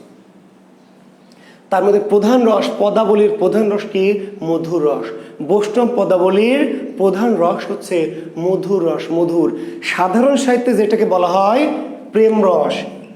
সাধারণ সাহিত্যে যে রসটাকে বলে প্রেম রস, এই প্রেম রসকে বলা হয় কি? আদি রস। এই আদি রসের অপর নাম কি? শৃঙ্গার রস। সৃষ্টির প্রথম আদম হাওয়ার যে রস, আদম হাওয়ার যে রস, সেই রসটার নাম কি? আদি রস। সেই রসটার নাম প্রেম রস, সেই রসটার নামই শৃঙ্গার রস। যার নাম আদি রস, যার নাম প্রেম রস, তার নামই শৃঙ্গার রস। আর বৈষ্ণব সাহিত্যে বা পদাবলী সাহিত্যে এই রসকে নাম দেওয়া হলো কি? মধুর রস। সাধারণ সাহিত্যে যেটা প্রেম রস বা আদি রস বা শৃঙ্গার রস, দেখবেন বিসিএসে দেখবেন মেবি 36 বা 37 বিসিএসের প্রশ্ন এসেছে যে বৈষ্ণব সাহিত্যে প্রেম রসকে কি বলা হয়। 36-37 বিসিএসের ক্লিয়ার প্রশ্ন দেখবেন যে প্রেম রসকে বৈষ্ণব সাহিত্যে কি বলা হয়। বৈষ্ণব সাহিত্যে প্রেম রসকে বলা হয় কি মধুরস। এটি বৈষ্ণব সাহিত্যের শ্রেষ্ঠ রস। আর বৈষ্ণব সাহিত্যের রস কয়টি? 5টি। আর কি কি রস আছে? রস আছে একটা হলো দাস্য রস, একটা হলো সখ্য রস, আর একটি হলো বাৎসল্য রস, দাস্যরস, দাস্যরস, সখ্য রস, বাৎসল্য রস, মধুর রস, আর একটা কি দাস্য শান্ত। জি, তাহলে বৈষ্ণব সাহিত্যের রস কয়টি? বৈষ্ণব সাহিত্যের রস 5টি। হ্যাঁ, জাহিদ হাসান, থ্যাংক ইউ। 37 বিসিএসের প্রশ্নটি আছে, থ্যাংক ইউ। তাহলে বৈষ্ণব সাহিত্যের রস হচ্ছে 5টি। বৈষ্ণব সাহিত্যের রস কয়টি? 5টি। রস 5টি। বৈষ্ণব সাহিত্যের মূল বা প্রধান রস কোনটি? মধুর রস। জি। আর অন্যান্য রস আর হচ্ছে দাস্য রস, সখ্য রস, বাৎসল্য রস, শান্ত রস। দাস্য, ওই যে দাস, আমি তোমার কি দাস, স্রষ্টার দাস। জি, কৃষ্ণের দাস। রাধা মাঝে মাঝে কৃষ্ণের কি দাস, আমি তোমার দাস, আমাকে দাসী হয়েও তোমার পায়ে নিও, আমি তোমার দাসী। স্ত্রীকে স্বামীর বলি না আমরা, বলে পায়ের নিচে বেশ কেন দাসী বলা হয় বৈষ্ণব সাহিত্যে, যে স্ত্রী হলো স্বামীর কি দাসী, পদতল, দাস্যরস। সখ্য আবার সখা, স্ত্রী আবার কি সখা, প্রেমিকা সখা। রাধা আবার কৃষ্ণের সখা, বন্ধু। বাৎসল্য রস, যে বাচ্চা, আসলে যে পরমাত্মা সৃষ্টি স্রষ্টা, তার কাছে সৃষ্টি কি বাচ্চা, বাৎসল্য। স্রষ্টার যে আমাদের প্রতি ভালোবাসা, সেটা হলো বাবা যে সন্তানকে ভালোবাসে সেরকম বাৎসল্য রস, স্নেহ, শান্ত রস। এই প্রেমের মধ্যে শান্তি পাওয়া যায়। স্রষ্টার সাথে সৃষ্টির প্রেমের মধ্যে থেকে একটা শান্তি আসে, শান্তি, এর নাম শান্ত রস। তাহলে বৈষ্ণব সাহিত্যের রস কয়টি? 5টি। রস হচ্ছে 5টি। প্রধান রস মধুর রস, এর বাইরে আরো 4টি রস বৈষ্ণব সাহিত্যে আছে। দাস্য রস, দাসীর মতো সেবা করবে। জি, স্রষ্টার সেবা করবে বা স্বামীর সেবা, স্বামী ভাবলে স্বামী, জগৎ স্বামী ভাবলে জগৎ স্বামী, যে সেবা করবেন দাসীর মতো, দাস্য রস। আবার কিন্তু বন্ধু, আপনি স্বামীর আবার কি বন্ধু। জি, শামীম, মোস্তফা, গাধা। রস তো বুঝালাম রে গাধা, রসের আলোচনা করবো রে গাধা। দেখ আমাদের শিডিউলে রস আছে রে গাধা, তখন আমি রসের ডিটেলস আলোচনা করব। আমাদের শিডিউলে বলেছি তো রে গাধা, শামীম, মোস্তফা, গাধা। শামীম, মোস্তফা, আমাদের শিডিউলে শুধু একটা ক্লাসই আছে রস। আমি তো আজকে রস পড়াচ্ছি না রে ভাই, আমি আজকে বৈষ্ণব পদাবলী পড়াচ্ছি। রসটা যেহেতু চলে এসছে একটু বলছি, আর রস নিয়ে সারা ক্লাস একটু কথা বলবো। দেখ আমাদের শিডিউলে দেওয়া আছে, তখন রস কি, কাকে বলে, রস কেমনে আসে, কেমনে হয়, তোকে সব বুঝাই দিব। একটু ওয়েট কর, ধৈর্য ধর। জি, তাহলে সখ্য, বাৎসল্য রস, শান্ত রস। এখন বিদ্যাপতির 2টি পদ, 2টি লাইন আপনাদের জানতে হবে। আসবে নিচের কোনটি? বিদ্যাপতি রচিত পদ। কিন্তু একটা পদ দিয়ে বলবে কি এই পদটি কার লেখা। বুঝতে পারলেন? এই যে বৈষ্ণব পদের বড় বড় পদের রচয়িতা বিদ্যাপতি, চণ্ডীদাস, জ্ঞানদাস, গোবিন্দাস, এদের 2একটা গুরুত্বপূর্ণ লাইন আপনাদের জানতে হবে। এগুলো পরীক্ষা আসবে যে এই পদটি কার লেখা, বা নিচের কোনটি জ্ঞানদাসের, কোনটি গোবিন্দ দাসের, কোনটি চণ্ডীদাসের। তো বিদ্যাপতির পদ খুব গুরুত্বপূর্ণ, অনেক পদ আছে, 2একটি গুরুত্বপূর্ণ পদ বলছে। বিদ্যাপতি বলছে, হে সখী, হে সখী আমার দুঃখের নাহি ওর, হে সখী আমার দুঃখের নাহি ওর, এ ভরা বাদর মহোভাদর শূন্য মন্দির মোর। হে সখী আমার দুঃখের নাহি ওর, এ ভরা বাদর মহোভাদর শূন্য মন্দির মোর। ঝম্পি ঘন ঘোর জন্তি সন্ততি, ভুবন ভরি ভরি খন্তিয়া, কান্ত পাহুন কাম দারুণ, সঘনে খরসর হন্তিয়া। কুলিশ শত শত পাত মোদিত, মৌর নাচত মাতিয়া, মত্ত দাদুরি ডাকে ডাহুকি, ফাটে যাও তো সাতিয়া। কার পদ? বিদ্যাপতির। বিদ্যাপতির। জি, বোঝা যাচ্ছে কি এই পদগুলি? বোঝা যাচ্ছে? বোঝা যাচ্ছে না ভাই। কেন বোঝা যাচ্ছে না? বাংলা ভাষায় তো না, কেমনে বোঝা যাবে? এটা তো বাংলা ভাষা না। কোন ভাষা? ব্রজবুলি, ব্রজবুলি, ব্রজবুলি।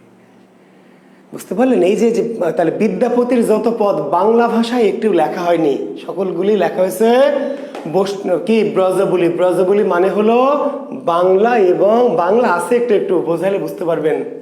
হে সখী, তো সখী বাংলা না সখী? হে সখী আমার দুঃখের নাহি ওর, হে সখী আমার আমার দুঃখের নাহি ওর, এ ভরা বাদর মাহো ভাদর, শূন্য মন্দির মোর। হে সখী আমার দুঃখের নাহি ওর, দুঃখ বোঝেন না দুঃখ, সখী বোঝেন না সখী, বোঝেন তো?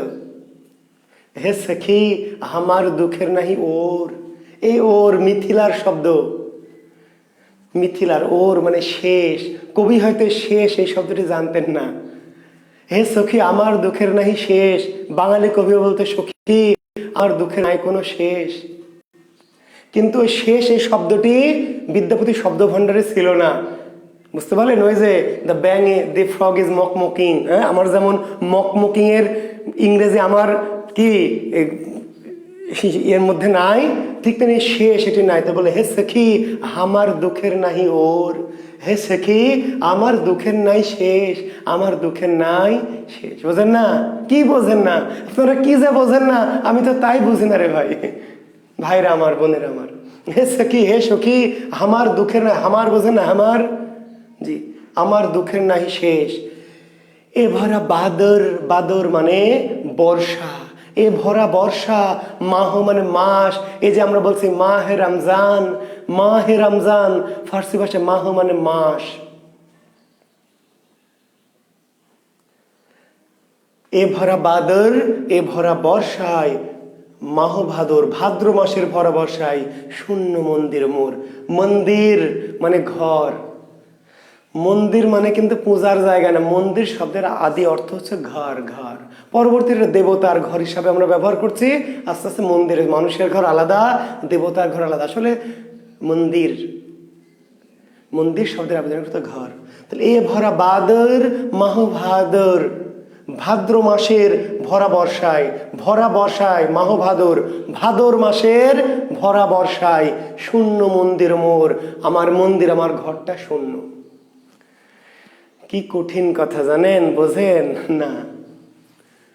ভাদ্র মাসের কি ভরা বর্ষায় ঘরটা শূন্য, খুবই কষ্ট। অন্য দিনে ঘর শূন্য মেনে নেওয়া যায়, অন্য মাসে, কিন্তু ভাদ্র মাসের ভরা বর্ষায় ঘর শূন্য এটা মেনে নেওয়া যায় না।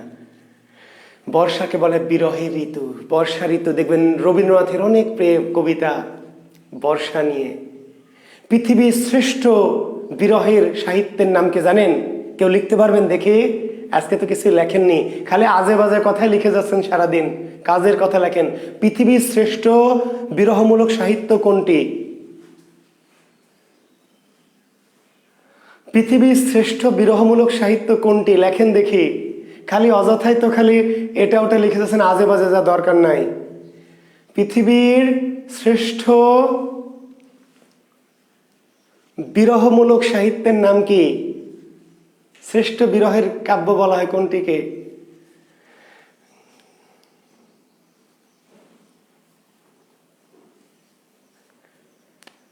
মেঘদূত। Good, thank you. অনন্যাকরণ মেঘদূতম, কালিদাসের, মহাকবি কালিদাসের কি মেঘদূতম তথা মেঘদূত, সংস্কৃত ভাষায় রচিত মহাকবি কালিদাসের মেঘদূতম বা মেঘদূত।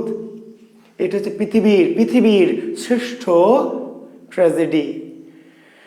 বর্ষা, অন্যদিন ঘর শূন্য, তেমন একটা কষ্ট হয় না। বর্ষার দিনে প্রচন্ড বৃষ্টি হচ্ছে ঝমঝম করে, ঘরে আপনি একা, ভাল লাগে ভাই?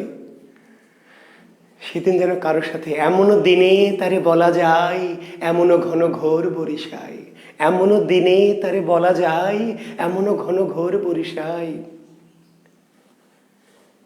যে কথা অন্য কোনো দিন বলা যায় না, সেই কথা কোন দিন বলতে হয়? বর্ষার দিনে। কারণ বর্ষার দিনে প্রিয় মিলনের আকাঙ্ক্ষা মানুষের মধ্যে কি প্রচণ্ড হয়। বৃষ্টির দিনে কেন জানি ফাঁকা ফাঁকা লাগে, একা একা লাগে, কিছু ভাল লাগে না ছাতা। অন্য দিনে প্রেমিক পাশে নাই, প্রিয়া পাশে নাই, অতটা খারাপ লাগে না, লাগে একটু একটু। কিন্তু বর্ষার দিনে প্রচণ্ড বৃষ্টি হচ্ছে ঝমঝম করে, একা বসে আছেন, পাশে কেউ নাই, খুব খারাপ লাগবে। বলছেন বিদ্যাপতি, হে সখী আমার দুঃখের নাহি ওর, সখী আমার দুঃখের কোনো শেষ নাই।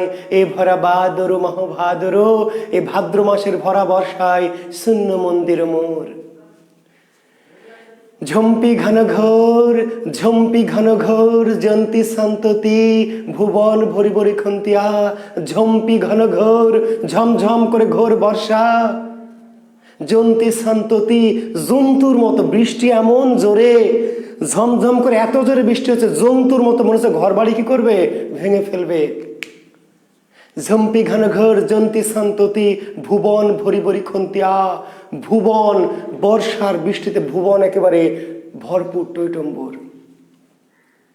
কান্ত পা হুনো কামো দারুনো, ফাটি যাও তো ছাতিয়া। কান্ত পা হুনো। রবীন্দ্রনাথের অনেক গান আছে বর্ষা নিয়ে, অনেক গান কবিতা। আমি সেদিকে যাচ্ছি না, কারণ গেলে আবার রবীন্দ্রনাথের ঢুকে পড়বো, ঠিক আছে?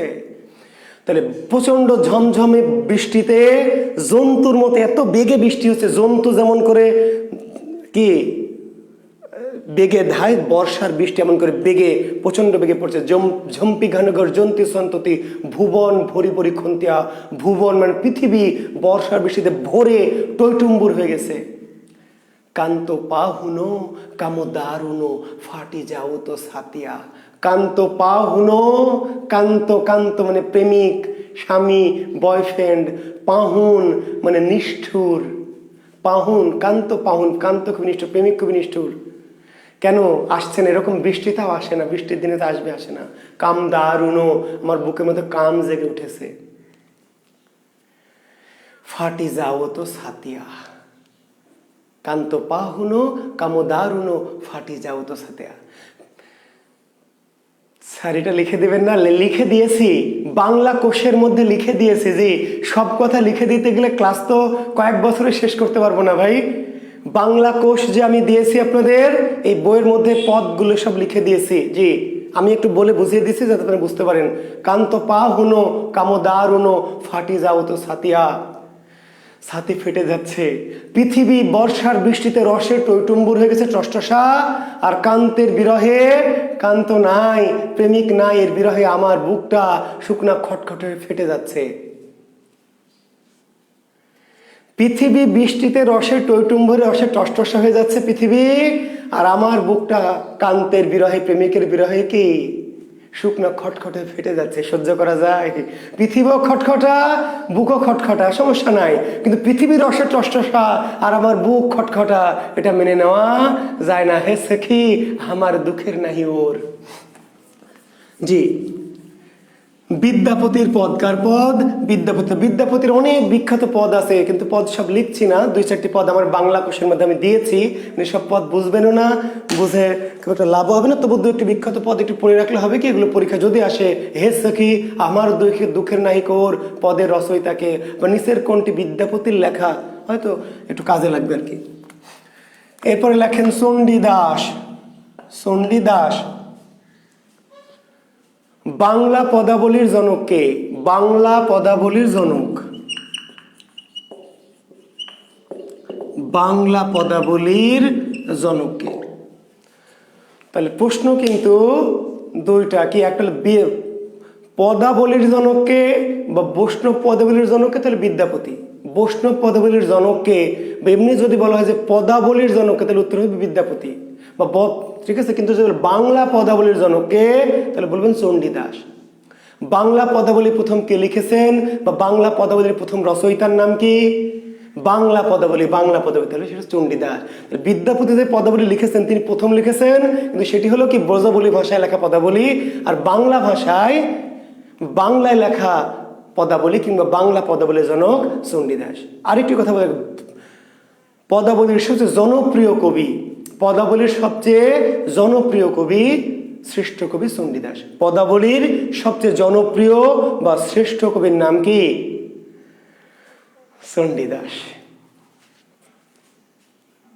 ঠিক আছে, বাংলা পদাবলীর জনক চণ্ডীদাস, বাংলা পদাবলীর প্রথম রচয়িতা চণ্ডীদাস, পদাবলীর শ্রেষ্ঠ বা জনপ্রিয় রচয়িতা চণ্ডীদাস। চণ্ডীদাসের জন্ম কোথায়? হ্যাঁ, বাংলা সাহিত্যের প্রথম মানবতা কবি চণ্ডীদাস। থ্যাংক ইউ শামসুদ্দোহা দোহা। বাংলা সাহিত্যের প্রথম মানবতাবাদী কবি, বাংলা সাহিত্যে প্রথম, লিখে নেন, বাংলা সাহিত্যের প্রথম মানবতাবাদী কবি চণ্ডীদাস। বাংলা সাহিত্যের প্রথম মানবতাবাদী কবি, মানবতাবাদী। নজরুল যার ভক্ত, কবি কাজী নজরুল, সবার উপর মানুষ সত্য তাহার উপর নাই, এই লাইন কিন্তু নজরুল ধার করেছেন কার কাছ থেকে? চণ্ডীদাসের কাছ থেকে। শুনহ মানুষ ভাই, সবার উপর মানুষ সত্য তাহার উপর নাই। শুনহ মানুষ ভাই, সবার উপর মানুষ সত্য তাহার উপর নাই। নজরুল তার সাম্যবাদী কাব্যের লাইনটা নিয়েছেন, ধার করেছেন কোথা থেকে? চণ্ডীদাস। নজরুল মানবতাবাদী কবি না? নজরুল মানবতাবাদী কবি, কিন্তু নজরুলের আগে প্রথম মানবতাবাদী কবির নাম কি? চণ্ডীদাস। বাংলা সাহিত্যের প্রথম মানবতাবাদী কবি চণ্ডীদাস। বাংলা সাহিত্যের সবচেয়ে জনপ্রিয় কবি চণ্ডীদাস। কেন জানেন সবচেয়ে জনপ্রিয় কবি চণ্ডীদাস কেন? আচ্ছা, কিছু কথা আসলে অনলাইন ক্লাসে বলতে চাই না, বলা খুব মুশকিল, বিপজ্জনক, তারপর অল্প আকার ইঙ্গিতে বলবো, বুঝে নেবেন। বাংলা সাহিত্যে এই যে বিদ্যাপতির যে পদ, এটা আপনি জানেন না, কোনোদিন শুনেননি, নাই। জ্ঞানদাস, গোবিন্দ দাসেরও পদগুলি বাংলা ভাষায় নাই। চণ্ডীদাস ওই যে চৈতন্য পূর্ব যুগের কবি, কিন্তু তার লেখা পদ এখনো বাংলা সাহিত্যে কি ব্যাপক প্রভাব বিস্তার করেছে এবং এখনো অনেক পদ আছে।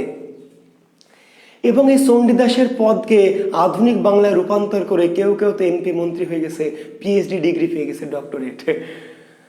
বললে বলবেন না যে বলছে, তাই লাগে তো বলছি না। খুব এই যে আমাদের এমপি মহোদয় মমতাজ, উনি যে জনপ্রিয় হয়েছেন, জনপ্রিয় একটা গান গেয়ে, বুঝতে পারলেন? উনি তো ছিলেন মোটামুটি বিভিন্ন আখড়ার বা বিভিন্ন বাউল এই সমস্ত জায়গার গায়িকা, কিন্তু তিনি যে এত জনপ্রিয় হলেন বাংলাদেশে একটি গান গেয়ে, ফাইটটা যায়, মনে আছে? ফাইটটা যায় ওরে বুকটা ফাইটটা যায়, যাই যাই ফাইটটা যায় ওরে বুকটা ফাইটটা যায়, বন্ধু যখন বলয়া টি টি টি টি টি টি টি টি অঙ্গ কইরা হাইটটা যায়, ফাইটটা যায়। এই ফাইটটা যাওয়া গান আসলে কার? চণ্ডীদাসের। এই ফাইটটা যাওয়া গানটা মূল চণ্ডীদাসের। চণ্ডীদাস বলেছে কি, আমারই বধুয়া আন বাড়ি যায় আমারই আঙিনা দিয়া, সই কেমনে ধরিব হিয়া, সই কেমনে ধরিব হিয়া, আমারই বধুয়া আন বাড়ি যায়, আমারই বধুয়া আন বাড়ি যায় আমারই আঙিনা দিয়া, সই কেমনে ধরিব হিয়া, আমারই বধুয়া আন বাড়ি যায় আমারই আঙিনা দিয়া। চণ্ডীদাসের পদ। এটা মধ্যযুগের বাংলা। কোন যুগের? মধ্যযুগের। জি, এই মধ্যযুগের বাংলাকে আধুনিক বাংলা বানিয়েই তো গান গেয়ে নতুন গান আর আপনারা লিখতে পারছেন। সব তো ওই আগের গানকে আবার রিমিক্স টিমিক্স করে ওইটাকে একটু এদিক ওদিক করে আবার সই কেমনে ধরবো হিয়া, হিয়া মানে বুক, হৃদয়। সখী সই কেমন করে আমার বুককে ধরে রাখবো, হৃদয়কে ধরে রাখবো, ধরে রাখা যাচ্ছে না, ফেটে যাচ্ছে, বুকটা ফেটে যাচ্ছে, ধরে রাখা বালির বস্তা দিয়েও এই ভাঙন ঠেকানো যাচ্ছে না, বুকটা ভেঙে চৌচির হয়ে যাচ্ছে। কেন? আমারই বধুয়া, বধুয়া মানে প্রেমিকা বা স্ত্রী, স্ত্রীও ভাবতে পারেন, প্রাচীন মধ্যযুগে বধুয়া বলতে প্রেমিকা।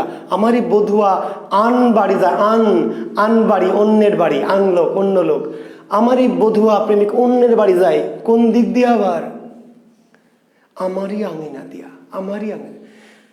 বেটি বেয়াদ্দব, যাবি যা একটু ঘুরেই যা, বেয়াদ্দব কোথাকার। যদি যেতেই চাস একটু অন্য দিক দিয়ে যা না, এত বড় বেয়াদ্দব দেখেন তো। আমার প্রেমিকা অন্যের বাড়ি যাচ্ছে, কোন দিক দিয়ে? আবার আমারই আঙিনা দিয়া। এটাকেই তো আমাদের এই গায়িকারা বানাইলেন যে বন্ধু যখন বউ লইয়া আমার বাড়ির সামনে দিয়া অঙ্গ কইরা হাইটা যায়, তখন বুকটা কি ফটাস কইরা ফাইটা যায়। জি,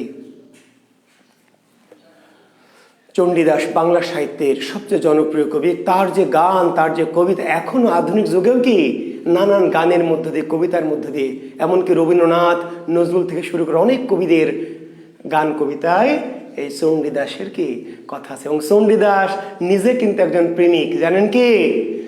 এবার চণ্ডীদাসের ব্যক্তিগত কথা, চণ্ডীদাস ছিলেন বাসুলী দেবীর ভক্ত।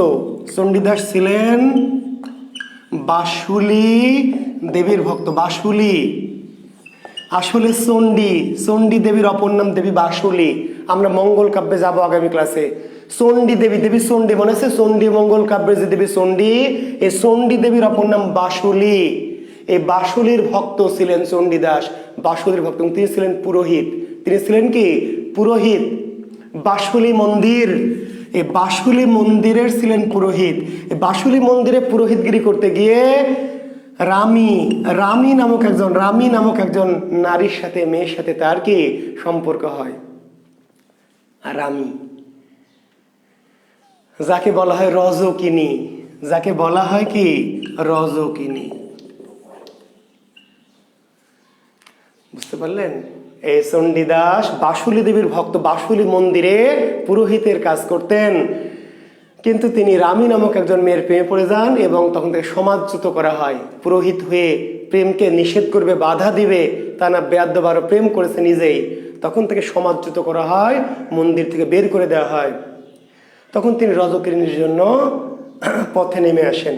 তো এই চণ্ডীদাস আর রজকিনীর প্রেম নিয়ে অনেক কাহিনী আছে, কিংবদন্তি আছে। চণ্ডীদাস আর রজকিনী। জি, তো এখন এই চণ্ডীদাস জন্ম কোথায়? বীরভূমের নানুর গ্রাম। চণ্ডীদাসের জন্ম কোথায়? বীরভূম। চণ্ডীদাসের জন্ম বীরভূমের নানুর গ্রাম, নানুর বা কোনো ভাষা নান্নুর। চণ্ডীদাসের জন্ম কোথায়? বীরভূম জেলার নান্নুর গ্রামে। চৈতন্য পূর্ব কবি, চৈতন্য পূর্ব কবি। কোন শতকের কবি? তাহলে বলবেন চতুর্দশ শতকের কবি। চণ্ডীদাস কোন শতকের কবি? চতুর্দশ শতকের কবি, চৈতন্য পূর্ব যুগের কবি। জন্ম কোথায়? বীরভূম জেলার নান্নুর গ্রামে। জি, তো চণ্ডীদাসের এরকম বেশ কিছু পদ আছে। সইকে বা শুনাইল শ্যাম নাম, জি, মরমে পশিল গো, অনেক এরকম অনেক পদ চণ্ডীদাসের আছে, দেখবেন।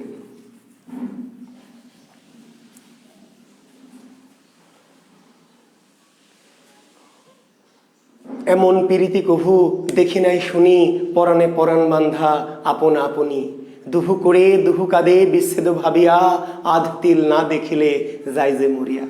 বুঝতে পারলেন পদ? আচ্ছা, আমরা এবারে পড়ব জ্ঞানদাস।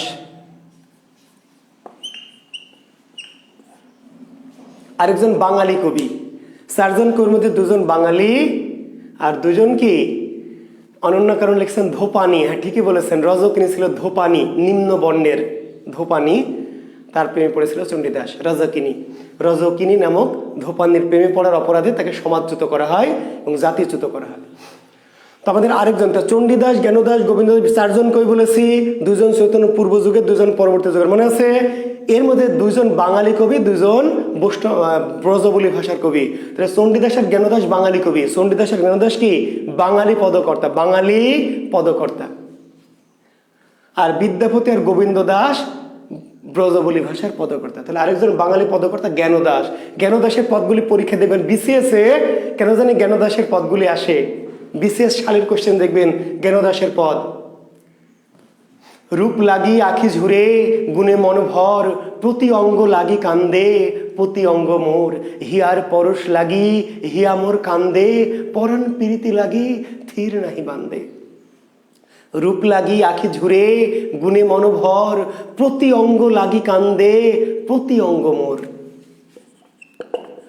রূপ লাগি আখি ঝুরে গুণে মন ভোর,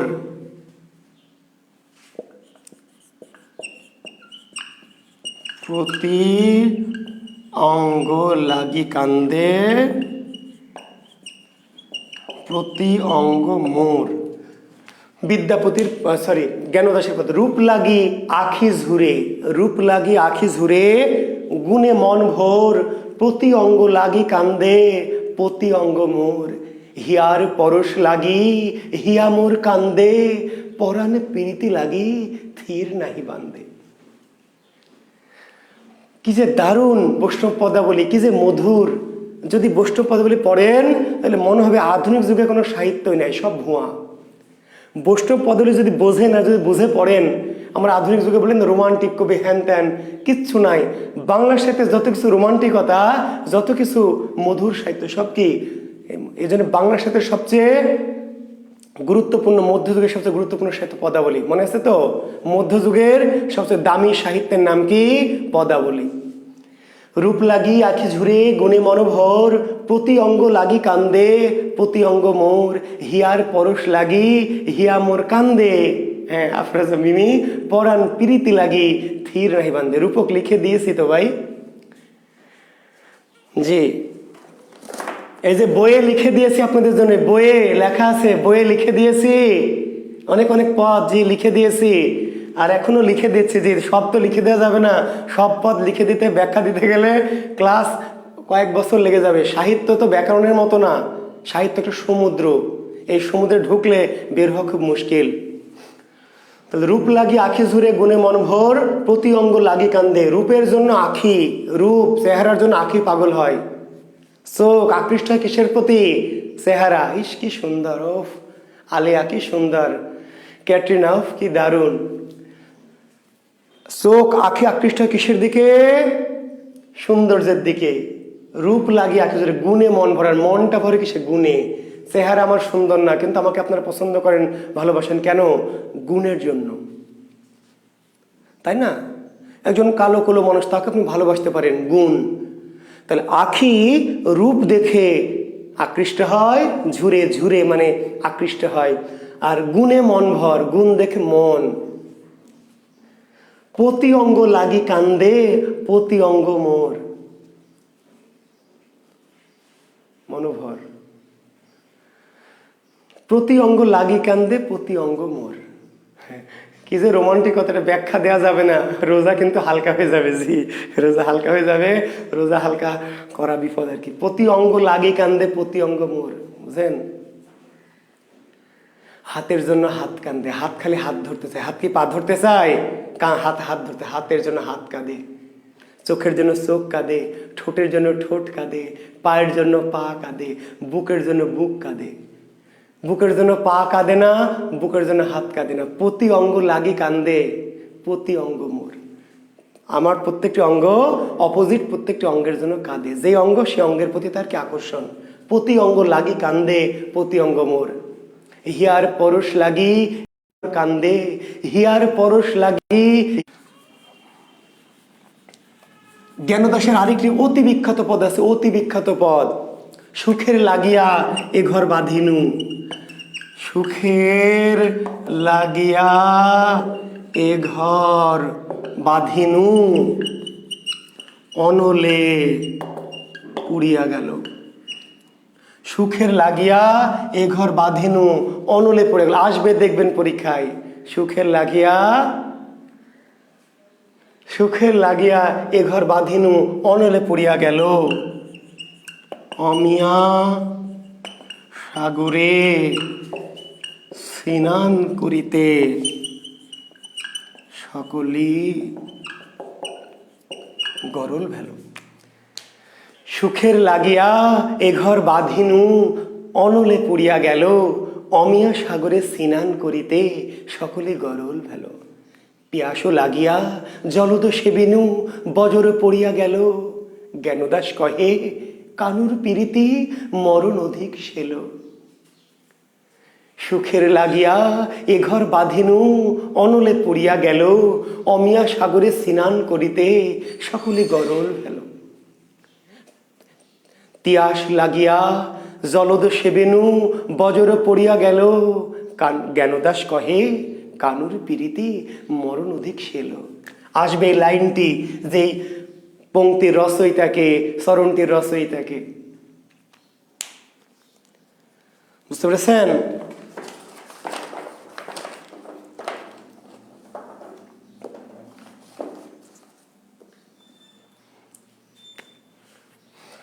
অতি সাম্প্রতিক একটি এসছে দেখবেন, তোমার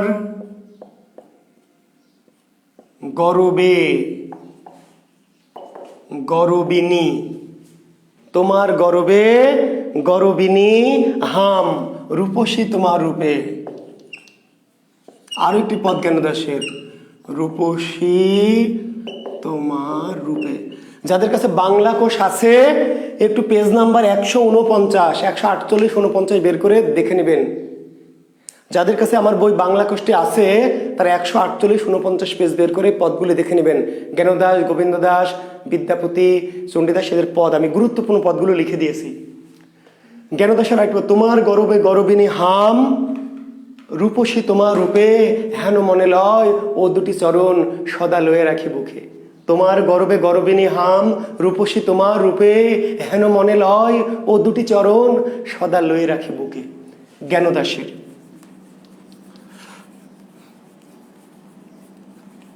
ঠিক আছে।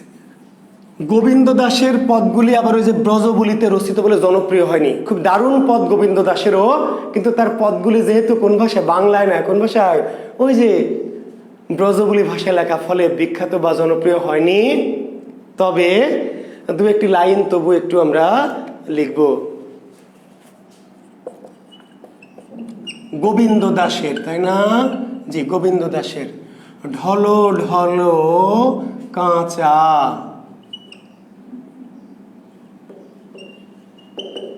অঙ্গের লাবণী অবনী বহিয়া যায়, ঈষৎ হাসির তরঙ্গ হিলোলে মদন মূর্ছা পায়। ঢলো ঢলো কাঁচা অঙ্গেরও লাবণী অবনী বহিয়া যায়। ঢলো ঢলো কাঁচা অঙ্গেরও লাবণী অবনী বহিয়া যায়, ঈষৎ হাসির তরঙ্গ হিলোলে মদন মূর্ছা পায়। গোবিন্দ দাসের পদ।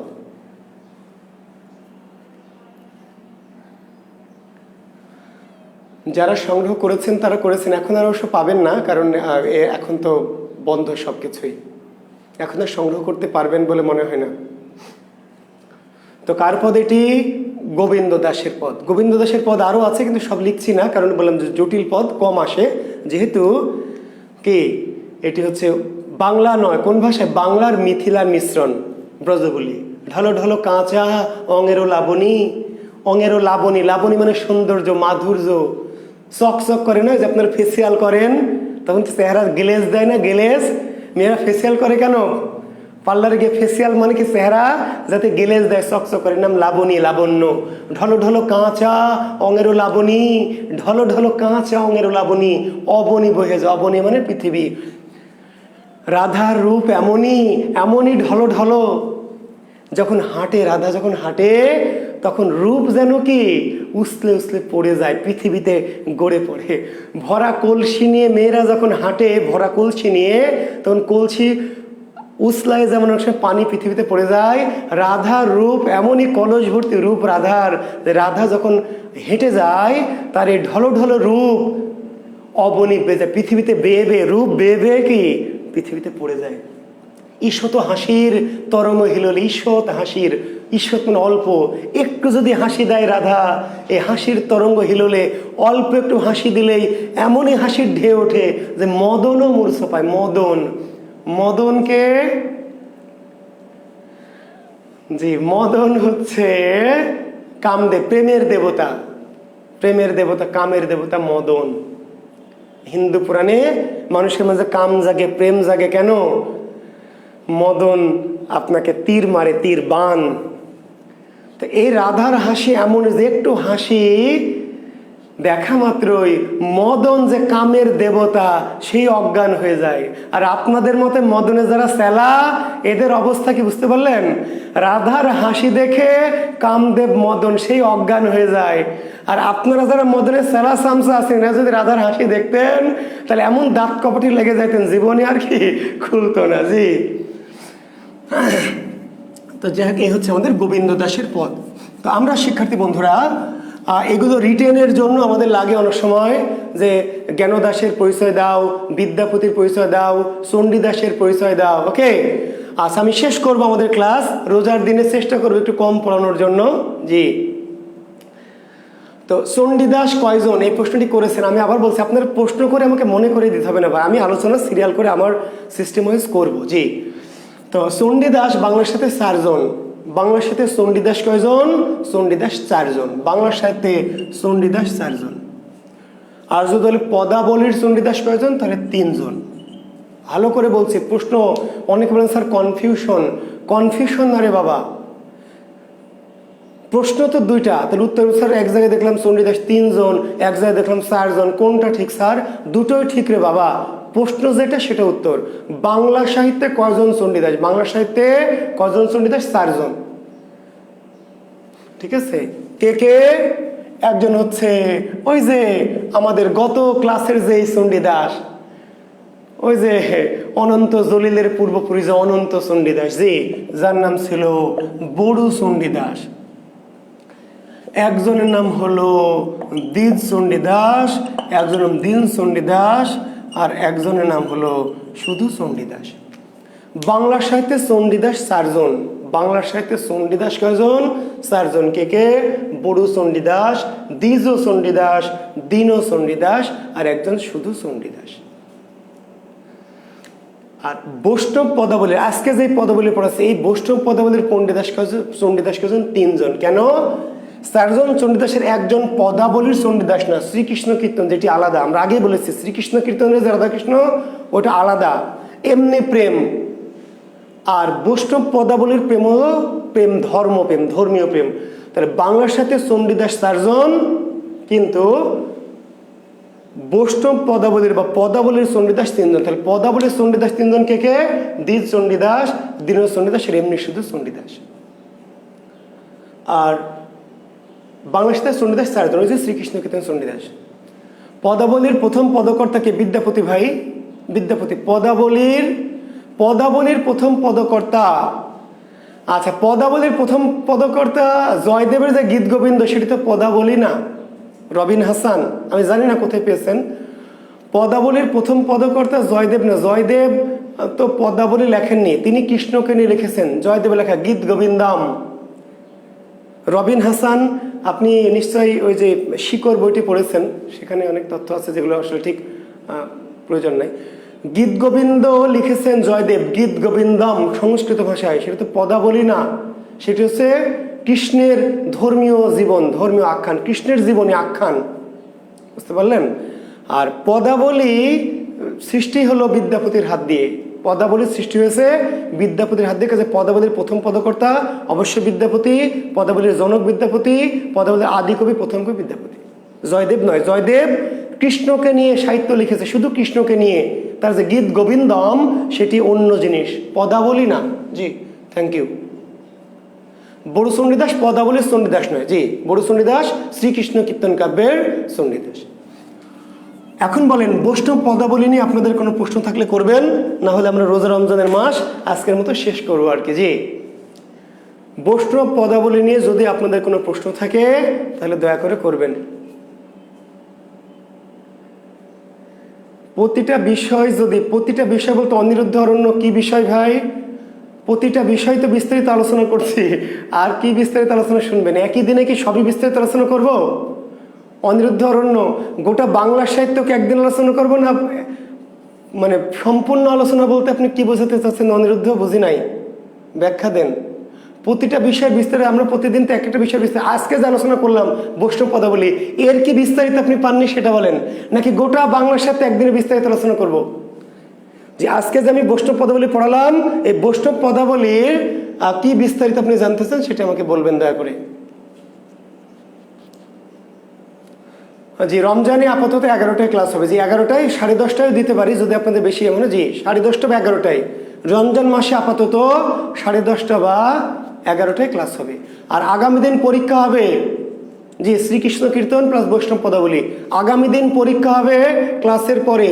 আগামী দিন ক্লাসের পরে পরীক্ষা হবে শ্রীকৃষ্ণ কীর্তন প্লাস বৈষ্ণব পদাবলী।